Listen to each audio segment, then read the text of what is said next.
آج لوگ پوچھتے ہیں کاروبار بند ہے، پریشانی ہے، کچھ نہیں ہو رہا. بابا سورۃ قریش میں یہی تو ہے، فَلْيَعْبُدُوا رَبَّ هَٰذَا الْبَيْتِ. کوئی بعید نہیں ہے کہ آدمی عمرے کا ویزا لگائے یا جس طرح بھی ہو کعبہ پہنچے اور کعبے کے سامنے نمازیں پڑھے طواف کر کے.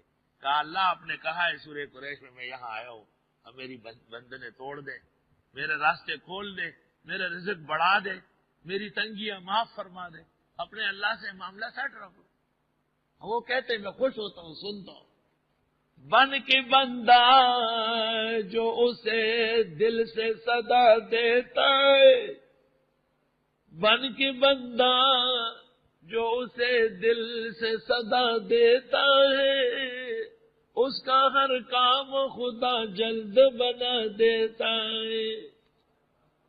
بن کے بندہ فَلْيَعْبُدُوا رَبَّ هَٰذَا الْبَيْتِ. بن کے بندہ بننا پڑے گا. غیریت اور اجنبیت میں کام نہیں چلے گا. پس عبادت کرے اس گھر کے رب کی، وہ رب جو رزق دیتا ہے ان کو بھوک سے اور امن دیتا ہے خوف سے. آیت میں بے شمار فوائد ہیں. ہمارے ایک ساتھی ہے امام خطیب، بہت بڑے عالم فاضل، نہایت سیدھا سادہ. موجودہ زمانے میں ایک مجذوب شخص ہے، اس نے ایک دشمن کے خلاف مجھ سے مدد چاہی. میں نے سورہ تغابن دے دیا. چنانچہ وہ دشمن اللہ نے اپنے فضل سے ہٹایا. پھر ایسا ایک اور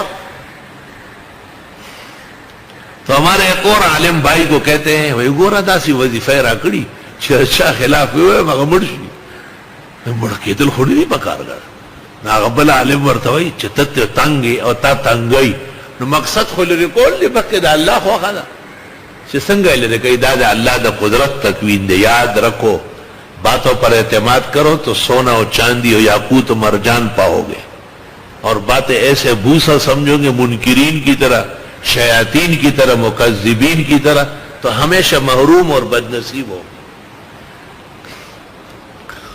اس لیے تو مولانا شیخ ابو ریحان ابو الحکم والاسرار ابن برجان نے نور الدین زنگی اور صلاح الدین کو کہا تھا کہ مولویوں کو ہٹا دو، میں تمہیں بتاتا ہوں کہ بیت المقدس کیسے فتح ہوگا. اور اسی طرح یہ اللہ نے کیا. سورہ تغابن ہمارا خاندانی وظیفہ ہے. ہماری والدہ صاحبہ، ان کے اساتذہ، ان کے بزرگ، سب کا بہت مبارک وظیفہ ہے. امام صاحبان جو ہے وہ کبھی کبھی فجر میں پڑھا کرے، بس نمبر آنے والا ہے. اس صورت میں 4 مقامات الوہیت ہے. ایک اللہ کی تسبیح، تقدیس، تنزیہ. دوسری اللہ کی قدرت کاملہ. اور تیسرا کفار اور مشرکین سے برأت.